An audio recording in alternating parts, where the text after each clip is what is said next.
You think you know beets. Sure, they're delicious, nutrient rich, but did you know that beets were originally grown for their greens? You'll learn what that's all about and more in this video of how it grows. Let's start with what we farm. All beet cultivars belong to the same plant species, Beta vulgaris, which includes red and golden beets, sugar beets, Swiss chard, and so much more. Initially, beets were first farmed for their greens, and it began with the sea beet. The plant grew in the wild around the coastal parts of the Mediterranean, but not until 200 AD did eating beets for the taproot really become a thing. Romans had crossbred those leafier varieties with the European ones, much into a larger beet that we farm and eat today. During the Middle Ages, their popularity spread across Europe, and beets came to America by the way of early settlers. And by the 1800s, chard and table beets were being grown in US gardens. Even George Washington grew beets at Mount Vernon. The word beet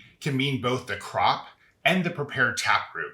The word comes from the Old English word bete, which is a variation on the ancient Latin word beta. The most common table beet is the red one, with its iconic purple skin, the ruby red interior, and that dark green and glossy leaf, and then that bright red stalk. You can also find beets in yellow and a very pale white, or my personal favorite, the Chioggia beet, which is red and white striped. Beets are earthy, rich, and vegetal in both smell and taste, but sweeten up when cooked. The chemical geosmin is responsible for those earthier notes. It's what makes mud smell like mud. It's also found in mushrooms, grapes, and carrots. The most iconic beet-related food is the Ukrainian dish borscht. That's served either hot or cold and in a rainbow of colors. It's typically a pinkish red bowl of soup garnished with sour cream and fresh dill.